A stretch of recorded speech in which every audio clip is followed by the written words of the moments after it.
You जो है ना वो कोई साउंड नहीं है, ये साउंड बनाया गया है वाई प्लस डबल ओ को करके। अदरवाइज यू का जो साउंड है ना वो ऊ है। ये य और ऊ को मिला के बनाया गया है। 44 साउंड्स ऑफ फोनिक्स जो होता है उसमें ये साउंड नहीं है, लेकिन क्योंकि इससे कई सारे वर्ड्स होते हैं तो ये करवाया जाता है and people are getting so much confuse and कि इसको पढ़ना कैसे है। तो ऊ भी पढ़ते हैं, ऊ, ऊ एंड यू, ये तीनों आएगा। ठीक है, यू, ऊ, ऊ। बट यहाँ पर हम सिर्फ यू साउंड ही पढ़ाते हैं, क्योंकि ऐसा माना जा रहा है कि यू का लॉन्ग साउंड यू होता है। अगेन हम क्या स्टोरी सिखाएंगे इनको? U and E is walking together and U is taking its own name and E is silent. U is taking its own name and E is silent. So यहाँ पर अगर आपकी बुक में ऊ साउंड का भी वर्ड्स, ऊ sound के भी वर्ड्स हैं तो आप लोगों को उनको बताना है, गलत साउंड करने के लिए मत बताइएगा। क्योंकि जैसे ये डी यू ई ड्यू है, बट ये ग्लू है, it's not glue, it's not glue. This is blue, it's not blue. This is true, it's not true.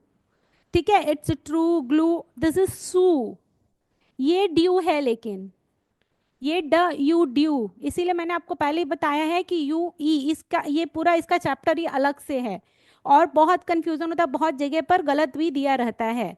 और ये है वर्च्यू, एवेन्यू, यहां पर यू साउंड है। इश्यू, इश्यू यहां पर यू साउंड है। स्टैच्यू, यहां पर यू साउंड है। टिश्यू, यहां पर यू साउंड है। देन उसके बाद का जो मतलब काफी सारी जगह पर यू के प्लेस पे डबल यू आता है, क्योंकि क्या बोलते हैं इसको? Double U, double U. So E and W मिला करके यू साउंड करेगा और ऊ साउंड भी करेगा। तो ड यू ड्यू, न यू न्यू। बट ये चू है, यहाँ पर ऊ साउंड है। ब्लू है, ये ब्लू और ये ब्लू सेम है साउंड में। दिस इज क्रू है and this is flu.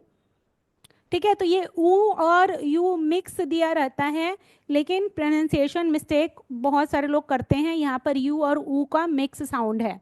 Then this is again magic E वाला, ट यू ब ट्यूब। दिस इज रूल, ये अगेन यू ऊ है, ये यू है, ये ऊ है। दिस इज ट्यून, यहाँ पर यू आएगा। दिस इज जून, यहाँ पर ऊ आएगा। दिस इज रूड, यहाँ पर ऊ आएगा। दिस इज फ्लूट, यहाँ पर ऊ आएगा। सो अगर आप लोगों को क्लियर नहीं है, आप लोग अगर बच्चों को करवाना चाह रहे हैं, जस्ट चेक गूगल की इस पर्टिकुलर यू ई का और इसका क्या साउंड है। वो बुक में से आपको पर्टिकुलर वर्ड्स देखने पड़ेंगे, क्योंकि मिक्स दिया हुआ रहता है और कहीं पर भी ये क्लियरली नहीं दिया हुआ है कि इसका साउंड हिंदी में ऐसे लिखना है और इंग्लिश में ऐसे लिखना है। Okay, they have just given it, but over the period of time I have identified these things की प्रॉब्लम होती है, तो आपको बच्चों को करेक्ट साउंड सिखाने हैं।